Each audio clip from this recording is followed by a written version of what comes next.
Hello students, मैं हूं राज और आप देख रहे हैं मेरा यूट्यूब चैनल जिसका नाम है easy English with Raj sir.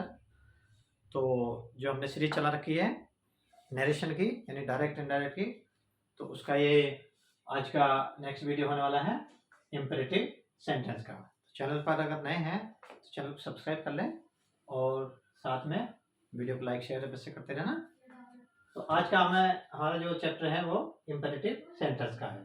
तो इम्पेरेटिव सेंटेंस की आज हम इनडायरेक्ट बनाना सीखेंगे। तो सबसे पहले जान लेना जरूरी है कि इंपेरेटिव सेंटेंस होता क्या है। क्या आपको पता है?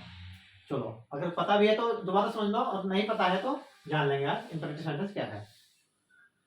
इंपेरेटिव सेंटेंस है आज्ञा, प्रार्थना, शिक्षा, सलाह। ये भाव इंपेरेटिव सेंटेंस में आते हैं और इसमें सब्जेक्ट यू होता है जो छुपा रहता है। यानी कि हम कोई भी बात कहेंगे तो यू से कहेंगे। जैसे हिंदी में बोलेंगे यहाँ आओ, तो तुमसे कह रहे हैं ना यहाँ आओ, परंतु तुम हम लगा नहीं रहे तुम, यानी कि तुम यहाँ आओ ऐसे नहीं बोल रहे। इसी प्रकार से इंग्लिश में भी ये है, जिससे कम हियर, यहाँ ये तो किससे कई बार यू से कही, जो सुन रहा है उसी से तो कहेंगे। ये जो सड़क पर खड़ा है उससे थोड़ी कह देंगे, है नहीं। ये जो बाहर मार्केट में उससे थोड़ी कह देंगे यहाँ आओ, सुनेगा ही नहीं। तो इसमें सामने वाला हमेशा यू होता है जो सेंटेंस में नहीं आता है। तो ये सेंटेंस शुरू होते हैं तो वर्ब से शुरू होंगे, जिससे कम हियर, है नहीं, read your book, learn your lesson, open your book, open the window, shut the door. इस तरह से वर्ब से ही शुरू होंगे या डू नॉट से शुरू होंगे। Do not make a noise, do not plug flower.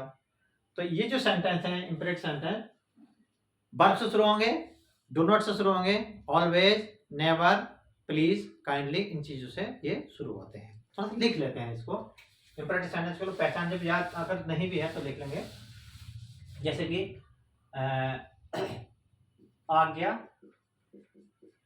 प्रार्थना, शिक्षा, सलाह, है ना, प्रस्ताव और सुझाव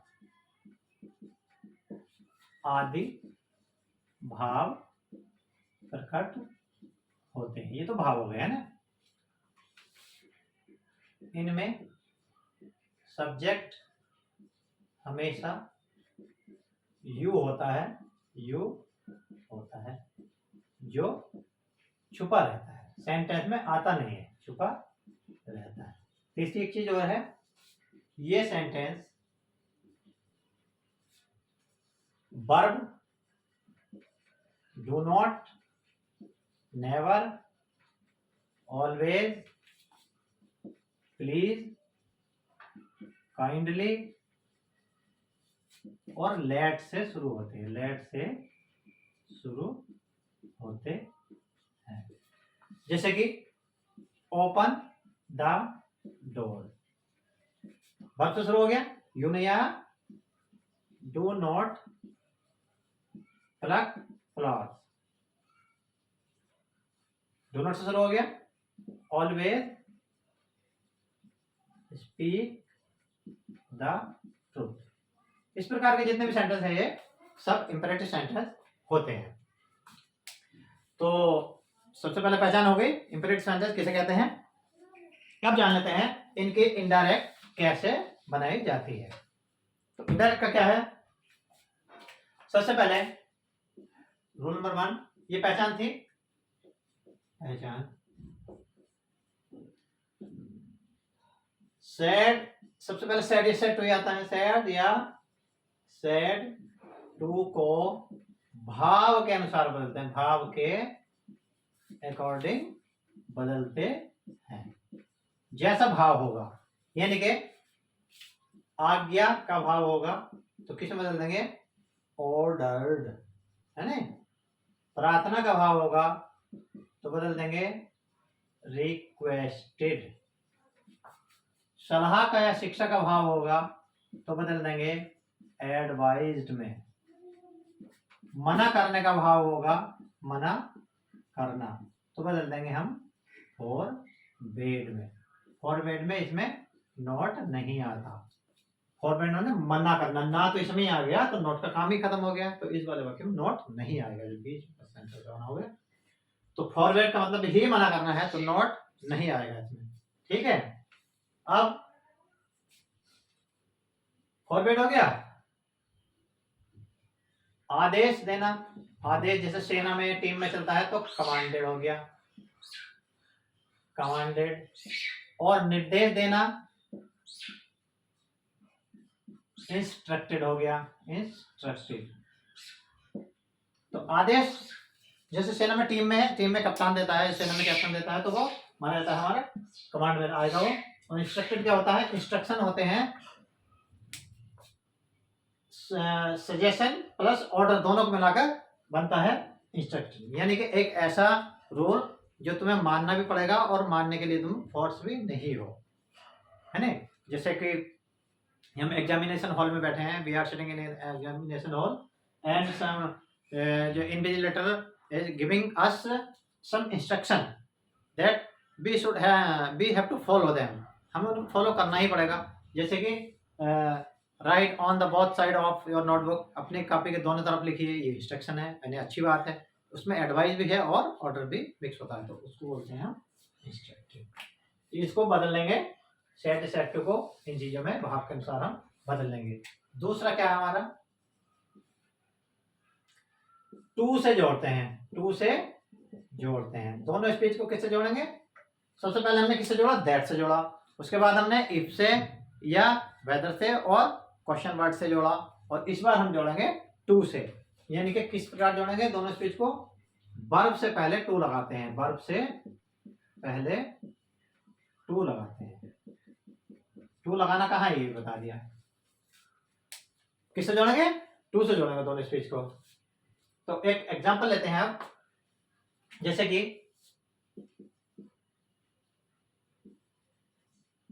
माय मदर सेड टू मी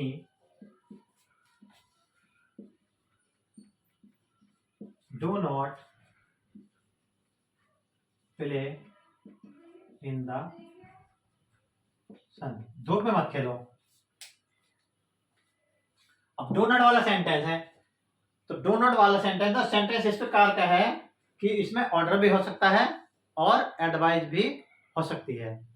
देखिए, अगर हम कोई बड़ा व्यक्ति किसी छोटे से बात कर रहा है, यानी कि कोई बड़ा है, यानी मदर है, फादर है, बॉस है, ऑनर है ना, प्रिंसिपल है, तो ये छोटे को क्या करेंगे? ऑर्डर देंगे। और कोई छोटा व्यक्ति पद में छोटा हो, एज में छोटा हो या रिश्ते में छोटा हो, बड़े बड़े से बात करेगा तो वो रिक्वेस्ट करेगा। और फ्रेंड, डॉक्टर और लॉयर यानी कि वकील हमेशा ये क्या करते हैं? एडवाइस देते हैं। अगर इनका सेंटेंस को याद, एडवाइस देते हैं। कुछ जो है सेंटेंस ऐसे हैं जिनको देखकर ये पता चल जाएगा कि एडवाइस है। जैसे कि कीप टू द लेफ्ट, यानी बाईं ओर चलो, है ना, सड़क पर बाईं ओर चलो। तो इस प्रकार के सेंटेंस, ये do not waste your time, ये तो एडवाइस ही है, कोई भी दे। तो इस प्रकार के सेंटेंस पता चल जाता है कि एडवाइस है। तो यहाँ पर हम अगर किसी प्रकार से पता नहीं लगा पा रहे हैं कि ये एडवाइस है या ऑर्डर है, तो डू नॉट वाला रूल इसमें हम लगा देंगे। कैसे? माय मदर क्या कर रहे हैं? ऑर्डर भी कर सकते हैं, ऑर्डर मी। क्या करेंगे? नॉट है इसमें, तो टू लगाना है वर्ब से पहले, तो नॉट टू कर देंगे, not to play in the sun. मैंने ऐसा सेंटेंस लिया है जिसमें मैं तीनों चीज लगा दिखा दूंगा।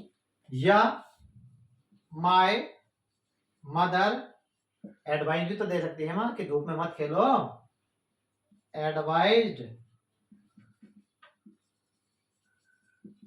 मी not to play in the sun.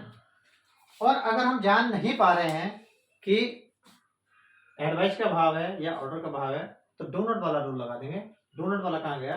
Do not वाला मना करना, तो ना फॉरवर्ड लगा देंगे, नॉट नहीं लगाएंगे। फिर कैसे कि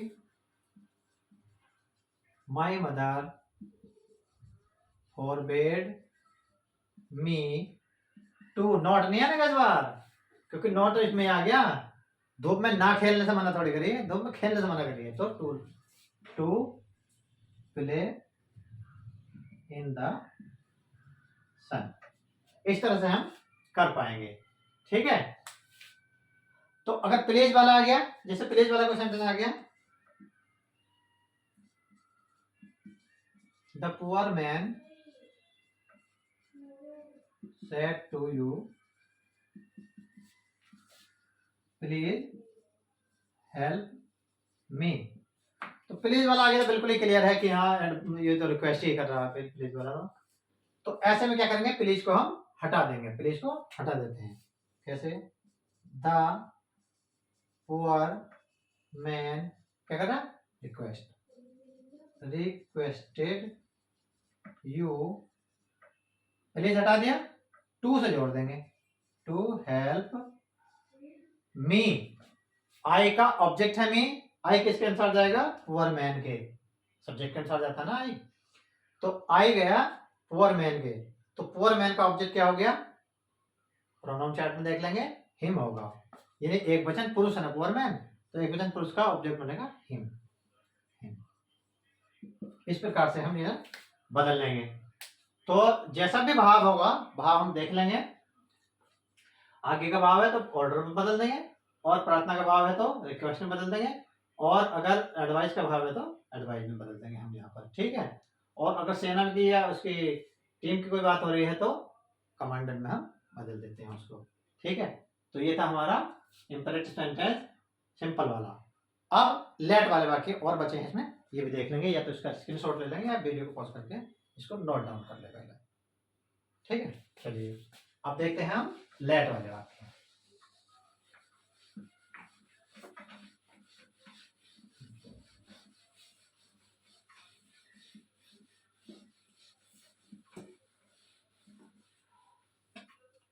इंपरेटिव सेंटेंस लेट वाले वाक्य, लेट वाले वाक्य देख लेंगे हम, इनके लेट से शुरू होने वाले, लेट वाले वाक्य इनके लेट से शुरू होने वाले, लेट वाले का मतलब लेट से शुरू होने वाले। लेट से शुरू होने वाले वाक्यों में सबसे पहला मसला आता है सैड सेट टू का। तो सैड सेट टू को किस में बदलेंगे, प्रपोज्ड या सजेस्टेड में बदलते हैं। प्रपोज में कहां बदलेंगे, अगर प्रस्ताव रख रहे हैं तो प्रपोज कर देंगे,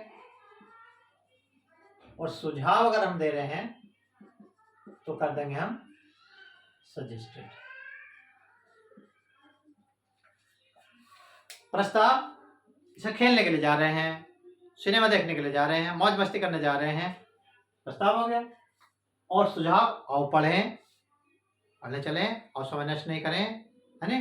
तो जो समझाने वाली चीज है तो सुझाव है, और मौज मस्ती की वाली चीज है तो प्रस्ताव हो गया। तो इसमें हम चेंज कर लेंगे। अब जोड़ना कैसे है इसको देखो, जोड़ने के लिए, जोड़ने के लिए जिन वाक्यों में लेट के बाद अस आता हो, अस आता है, जैसे लेट अस, या कहीं कहीं दे देते हैं लेट्स, ये आता हो, लेट के बाद अस आता हो। तो लेट अस वाले वाक्य में क्या करना है, जोड़ेंगे। मैं तीन चीज बताऊंगा, दैट, दे, शुड, है ना। That you should, that we should, तीन चीज बता देंगे, पूरा ही बता दिया, मतलब दैट के बाद जो आना था वो भी बता दिया पूरा, एग्जाम्पल से पता चल जाएगा। तो दैट दे शुड कहाँ होगा, आमतौर पर होगा, आमतौर पर, बिल्कुल एग्जाम्पल से एक एक चीज समझाऊंगा। आमतौर पर दैट यू शुड, इसको नीचे लिखूं, दैट वी शुड और that you should. We should कहां होगा, रिपोर्टिंग, रिपोर्टिंग मतलब कॉमे से बाहर वाली, में, आई वी मी और अस हो, इन चारों में से कोई सा वर्ड रिपोर्टिंग में आया, यानी कॉमे से बाहर वाले स्पीच में, ध्यान से सुनना, तो वहां दैट वी शुड होगा, दैट दे शुड नहीं होगा फिर। और यू कब होगा? रिपोर्टिंग में आई वी मी अस न हो, यू हो। इन चारों में से तो कोई नहीं आया हो, परंतु यू आया हो बाहर वाली में, रिपोर्टिंग में, यानी कि कॉमे से बाहर वाली में, तो दैट यू शुड होगा। अब एक एक एग्जांपल हम देते हैं, बड़ा ऐसा नहीं समझ लेना, बहुत मतलब एक दिन से समझ में नहीं आता, समझ लेना ध्यान से। जैसे कि Ram said to me, let us go for a walk। ठीक है, इस तरह से कुछ स्पीच हो। तो राम, आओ पहले चले, क्या कर रहे हैं? प्रपोज कर रहे हैं। प्रपोज मी, राम ने मुझसे प्रपोज किया, क्या? दैट। तो अब हमारी कंडीशन क्या है? शर्त हमारी है कि रिपोर्टिंग में आई बी मी अस आया हो, तो क्या कर देंगे? That be should. तो आ गया ना बीच में, तो राम ने मुझसे कहा, और टहलने चले, तो राम और मैं मिला के कौन हो गया? हम हो गया ना, इसीलिए तो बी आया है। तो आ गया वी शुड, ये लेटर हटा देंगे, वी शुड गो, बाकी आगे सेम है, फॉर ए वॉक। ठीक है, समझ में आ गया? अगर यहां होता आई सेड टू राम, तो आई आ जाता, तब भी दैट वी शुड होता, है नहीं? ही सेड टू अस, अस आ जाता, तब भी वी शुड होता। और वी यहां पर, यानी कि चारों में से इस वाली स्पीच में, ये रिपोर्टिंग है ना, ये रिपोर्टिंग है कॉमेंस बाहर वाली, इसमें इन चारों में से कोई भी वर्ड अगर आ जाता है तो यहाँ पर दैट बी शुड हम लगाएंगे जरूर, दैट बी शुड, ध्यान से रखना। और दूसरा है he said to me, let us, इस तरह से भी आ सकता है, let us, ये है let us work hard to succeed, इस तरह से आ गया, यानी कि ऐसा होने के लिए मेहनत कर रहे हैं। तो क्या सुझाव है ना, he suggested मी आ गया इसमें, है ना?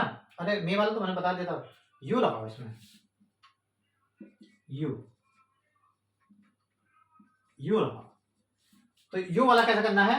अब देखना ये है, यू अगर आ गया, यानी कि आई वी मी अस, चारों में से कोई ना हो और यू हो, देखो कोई नहीं है, ही है, आई नहीं है, वी नहीं है, मी नहीं है, अस नहीं, चारों में से कोई नहीं है, और यू इसमें दिया है, तो क्या बनेगा? दैट यू शुड, यानी कि आई बी मी अस ना हो और यू हो, आई बी मी अस में से कोई नहीं है और यू है, तो क्या बनेगा? दैट यू शुड नहीं, that you should work hard to succeed, हो गया। ध्यान रहे, रिपोर्टिंग की बात हो रही है, ये रिपोर्टिंग में आई वी मी अस, इनमें से कोई भी आ जाए तो दैट वी शुड कर देंगे, और रिपोर्टिंग में आई वी मी अस कोई नहीं है परंतु यू है, तो दैट यू शुड हो जाएगा, है ना? और ये लिखा हमने आमतौर पर मतलब आई बी मी अस भी ना हो और यू भी ना हो, है ना? आई वी पूरा लिखे, रिपोर्टिंग में आई वी मी अस और यू न हो, बाकी कोई भी हो, तब हम ऐसी कंडीशन में क्या करेंगे? दैट दे शुड में हम बदल देंगे। जैसे कि ये डायरेक्ट है ना, ये इनडायरेक्ट, ये डायरेक्ट, ये इनडायरेक्ट, ये डायरेक्ट, इनडायरेक्ट कब बनेगी? The boys said let us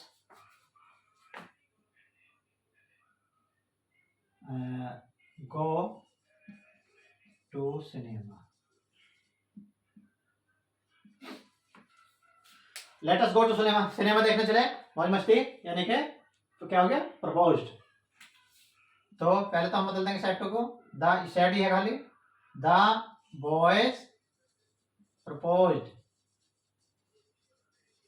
that they should, that they should, that they should क्यों लगाया? ना तो इसमें आई है, ना वी है, ना मी है, ना यू अस है, और ना ही यू है, और अन्य हो तो दैट दे शुड लगाएंगे। तो द बॉयज में कोई नहीं, देखो ये रिपोर्टिंग है, रिपोर्टिंग है, तो क्या लगा दिया हमने? That they should go to, let us तो हटा नहीं है, गो टू सिनेमा। क्लियर हुआ? समझ में आई बात? तो ये था हमारा लेट के बाद अस आया हो तो। अब मैं बताऊंगा लेट के बाद अस नहीं आया हो तो क्या होगा। इसको वीडियो पॉज करके या तो इसको नोट कर ले या स्क्रीनशॉट ले लेंगे, ठीक है। अब बताते हैं लेट के बाद अस। ध्यान रहे इस बात का, देखो लेट से शुरू होने वाले वाक्य हैं, परंतु ये वे हैं जो जिन वाक्यों में लेट के बाद अस आता है उसमें है। अगर आई वी मी अस हो तो दैट वी शुड, और आई वी मी अस न हो यू हो तो दैट यू शुड, और इनमें से कोई भी ना हो तो दैट दे शुड सबके साथ लगाना है। इसको ध्यान से देखिए।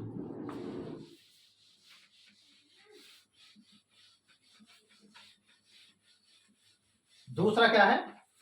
लेट के बाद अस नहीं आया हो, लेट के बाद अस नहीं आया हो तो लेट के बाद अस पूरा ही चेंज होगा।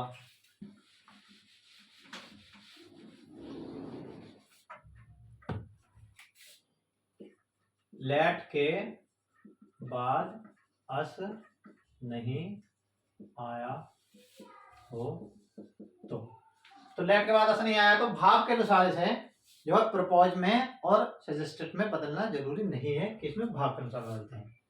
तो सेड या सेड टू को भाव के अनुसार बदलते हैं और टू से जोड़ देते हैं, टू से जोड़ते हैं। बहुत आसान है, टू से जोड़ना बहुत आसान है। जैसे कि भाव पहले जान चुके हैं, आज्ञा प्रार्थना जो भी हो, एग्जाम्पल से पता चलेगा। The principal said to the peon, let the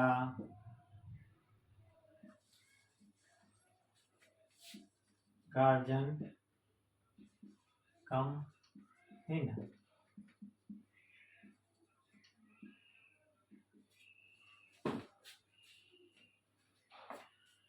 चलो बदल लेंगे। द प्रिंसिपल ऑर्डर ही देगा भाई, ऑर्डर्ड द पियोन, टू से जोड़ देंगे बस, टू लेट द गार्डियन गो इन। अब कम का गो कैसे हो गया, कैसे नहीं होता है? यदि हम उस समय प्रिंसिपल के ऑफिस में हैं और तब हम ये किसी को बात बता रहे हैं कि प्रिंसिपल ने यानी पियोन को ऑर्डर दिया कि उसके गार्जियन को अंदर आने दो, तो हम कम का कम ही रहने देंगे। परंतु अगर हम ऑफिस से बाहर जाकर बोल रहे हैं तो अब अगर हम कह रहे हैं कि पियोन ने गार्जियन को अंदर जाने के लिए कहा, अंदर आने के लिए नहीं। अगर हम अंदर बैठे हैं तभी तो कहेंगे कि उसे अंदर आने के लिए कहा, हमको ऑफिस से बाहर चले गए तो हमारे लिए तो ऑफिस दूसरी चीज हो गई, तो अब हम कहेंगे ऑफिस में जाने के लिए कहा। समझ में आ गई बात? कम का गो कैसे होता है? अगर हम ऑफिस के अंदर ही हैं और हम वाक्य बना रहे हैं तो अब गार्जियन बाहर से आएगा तो हम भी तो उसमें ही हैं, तो अंदर आएगा ना हमारे सामने। और अगर हम फिर से बाहर हो गए और गार्जियन बाहर से अंदर जा रहा है तो वो आ नहीं रहा, वो हमारे लिए जा रहा है। समझ गए? तो कम तो ऐसे होता है। दूसरा एक और एग्जांपल लेंगे। The old man said let the child play. Old man ने कहा चाहे बच्चे को खेलने दो, बस सजेशन मतलब एडवाइस दे दी है ना, सजेस्ट कर दिया बच्चे को खेलने दो भाई। क्या? The old man advised, to से जोड़ देंगे मैं, to let the child play. और एक और इस तरह का भाव आ सकता है, the child said let me go, मुझे जाने दो। क्या हो गई? रिक्वेस्ट हो गई, सीधी सीधी देख रहे, मुझे जाने दो, ये रिक्वेस्ट है। The child requested to let him go. Me का हिम हो गया ना, मी आई का ऑब्जेक्ट है, आई जाएगा बच्चे के अनुसार, तो बच्चे का ऑब्जेक्ट बनेगा ही। तो ही बच्चे का सब जो बनेगा प्रोनाउन ही बनेगा और ही का ऑब्जेक्ट हिम बनेगा। तो इस तरह से इसका योग होगा। तो ये था इंपेरेटिव सेंटेंस के पैसिव इनडायरेक्ट। ठीक है, तो वीडियो को लाइक शेयर कर देना, चैनल पर नया हो तो सब्सक्राइब भी कर लेना।